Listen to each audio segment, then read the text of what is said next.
can hit him, kick him, gently abuse him, set him on fire, we'll abuse him. Heaven knows he won't hold a grudge. Good morning, everyone, to Actions and Acting, or A&A. Not the typical one you would expect from just saying A&A, but what we're talking about today is, this is episode 1, so we're going to be covering So You Want to Move to LA, okay? Now, we both have different experiences coming out here. I've been out here for a couple of years. You've been out here for, Two? About 2 years? Something like that. Yeah. So I'm Quinn, this is Brandon, and we're going to give you, from the stunt perspective and the acting perspective, some like 3 things for each side that we think that you should definitely do if you want to come out and work on becoming successful in LA.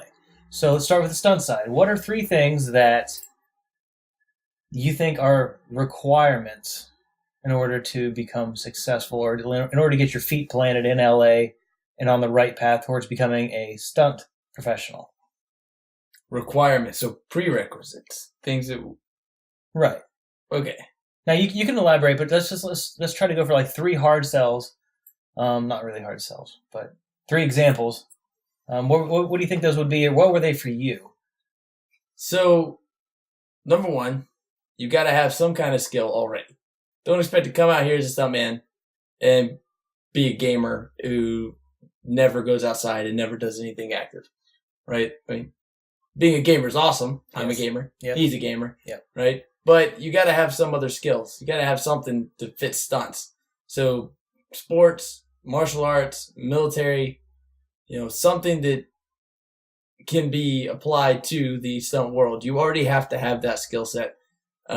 You're not going to come out here and learn them. It's just, and be good in any time frame, any kind of short time frame. Right? So you're saying in order to become successful immediately, in order to get some of the balls rolling, some of the lower level gigs, anything stunt related, it's a good idea to have a strong physical base in a team sport or martial arts, like you said. So you know how your body works, how you would react to like a punch. Right. Or something like that. Or gymnastics, or tricking, or parkour, or anything that we would use in stunts. You have to have a skill set in at least one area, and then you can learn other areas. Right. Like I have the martial arts in the military, and then I'm learning trampoline, and I learned high falls, and I learned a little bit of parkour, a little bit of tricking, so, I already had a skill set, so I was able to learn a little bit of these other ones. Right. Okay, so you had a base, and then that base gave you the core foundation to build on what you already had. Correct. Okay, cool. What are 2 other things?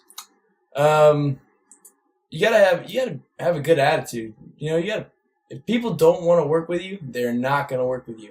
And stunts is all word of mouth. So if everybody hates you, then you're not working. They're not going to call you. No matter how good you are, right? So, and you got to remember, you're always competing with people who are better than you. I mean, no matter what skill you have, there's someone better than you, and they're here in LA trying to do the same thing you're doing. How about give a quick example of that one music video that you just did, in terms of like people you were working with?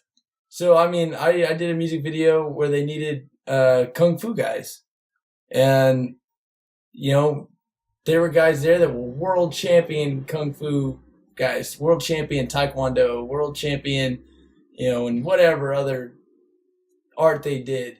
And then there was me, right? Not a world champion. I'm a halfway decent martial artist. He's better than halfway decent, just he's being modest. And I'm surrounded by Asian guys that are flipping and flying and jumping, and then there's me, this 6 foot tall white Asian, white guy with a big red beard. The white Asian? The right Asian. It's just, sitting there really feeling out of place until, time came. But there are definitely other people they could have used instead of me, but luckily people like being around me. Yep. Sometimes. Okay, so there's 2. What about a third one? What's something they say, if I'm coming to LA, I have no base, I have some of the prerequisites, what's the last thing you would say that they should probably do? Go to the Stunt Performers Academy run by Bonsai Vitali.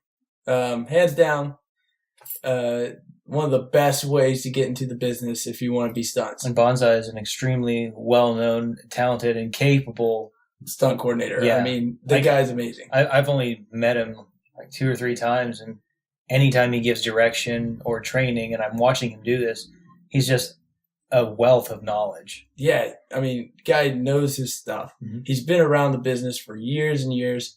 Incredibly intelligent, super sweet man. And I don't know the exact price of his academy, but you can go to stuntperformersacademy.com and look that up and get in contact with Bonsai personally. He's always having classes, always going on, and he will introduce you to people who are active in the community. You know, guys who are constantly working, guys who can help you learn the skills that you want to learn.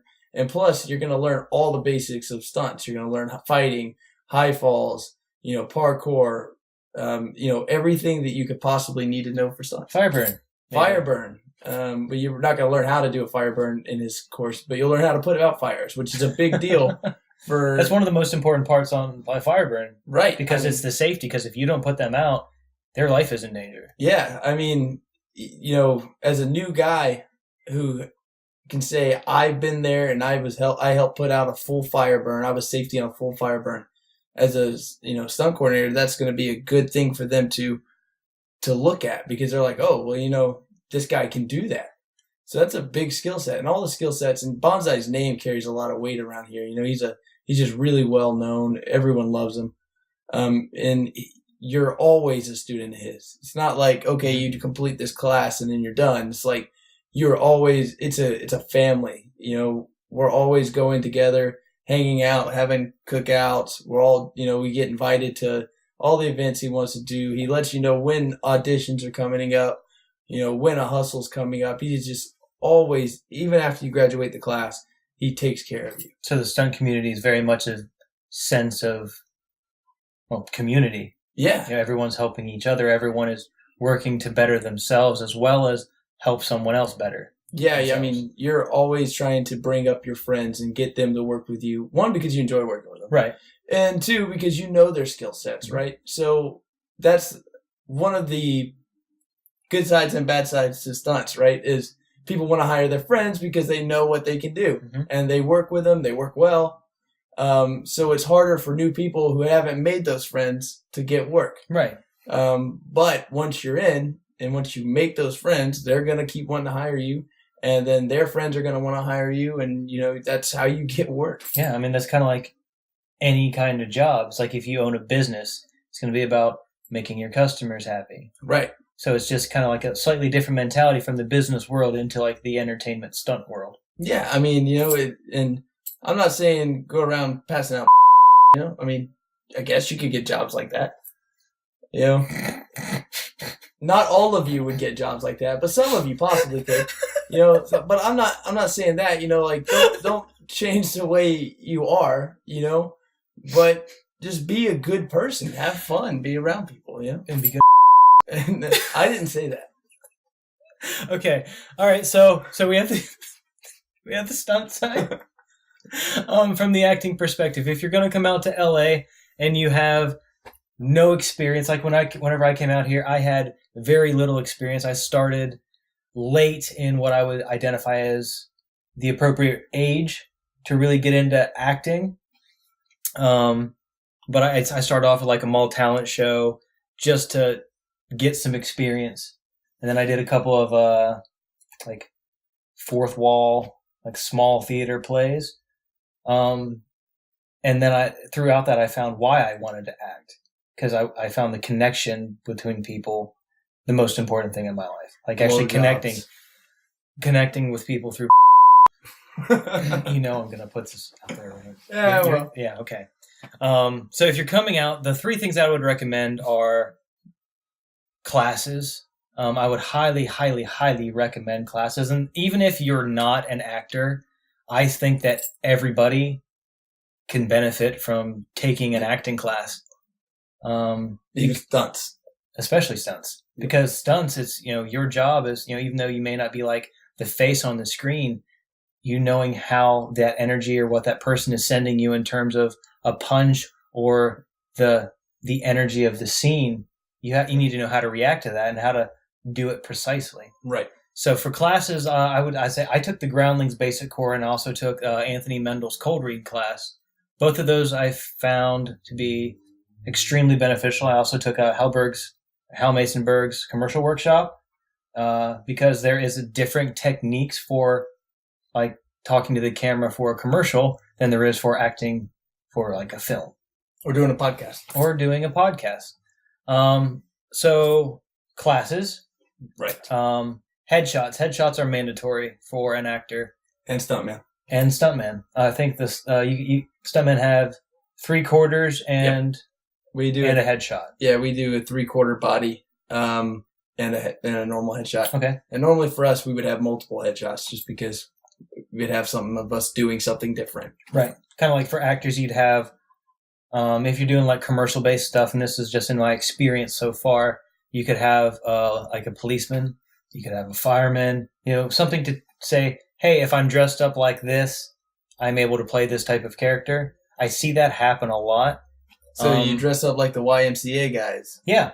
Yeah. Like village people. Yeah. I'd totally be an Indian, right? Yeah. Or, sorry, Native American.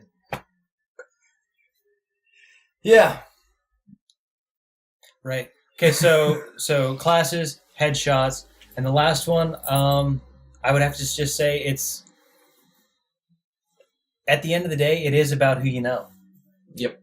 Just kind of like he was saying with the stunt community, it's a little bit harder, I think, for actors in some sense because there's so much competition and the industry itself has changed drastically over the last 10 years.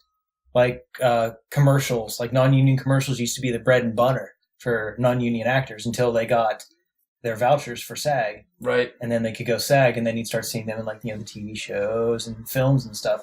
So new media and everything has kind of flipped a lot of the stuff on its head. Yeah. And surviving, So what was my third one? Oh, networking. Right. Working on student films is probably the best recommendation I could give. Also getting a little bit of theater experience if you don't have any, because I got some of my most beneficial depth of character knowledge and ability from doing like plays, because you have one take and you have to know the character inside and out. You have to know all of your lines. Right. You have to know your movements. So it's a very demanding type of thing. And I think if you can survive like being like a lead in a theater play, then you can definitely hold a screen. But there are little nuances with difference in acting, right? And difference in body movement, right? And, because like in a theater, you're going to have like generally I would say bigger gestures, but on film, you can be like looking at the person, just like tilt your head just a little bit because the camera can capture that, versus like you're trying to reach somebody like you guys like 50 feet away. How great thou art! Yeah, that was good. Yeah, see, he says he's not an actor, but he totally is. Not an actor. So yeah, those are the 3 things that I would recommend, and from the stunt side, I think that's really good advice to start off. Yeah, if I were to add anything, honestly, I would think if you're coming, we're talking about specifically coming to LA, would be work at Universal, work at Disney, work at Knott's, work at Pirates, work at, do the character stuff, do the big, stunt shows if you're a stunt guy, do the live stunt shows, do something that gives you, that pretty much pays you to practice your art, right? I mean, I love getting paid to train. Yeah. So why not? Yeah, why not? Right? That's the last thing I can think of. Great. All right. Well, I think that pretty much wraps up episode 1 on actions and acting. Thank you guys so much for watching. We're going to be hitting up episode 2, hopefully within a couple of days. And we're gonna give you our top 3, or he's gonna give you his top 3 stunts in his favorite movies, and I'm gonna give you 3 of my favorite fight scenes that I think really impacted the film or was necessary for the development of the characters or like pivotal in the plot. So hope you guys. Sorry. 2 different points of view. Absolutely, because we're gonna you're focusing on the acting and wait. No. Yes. No. Backwards. Yeah, I'm focusing on the acting. You'll focus on the stunts. Yeah. Right. Okay, guys, thank you so much for watching. Please like and subscribe. hopefully actually, if you guys have any questions, leave them in the comments. If you know a specific thing that you want answered, we'll get back to you on it, or we'll just address it in the next Or if you're episode. just thinking about coming to LA and you're like, hey, I saw that you guys, talked about these things, but what do you think about this? Like, we'll do a whole video for you, Absolutely. All right, guys. Thank you so much. This has been Brandon and Quinn on Actions and Acting. Boom. He'll look you in the eye and tell you with a smile there ain't nothing like the life of a Hollywood stuntman.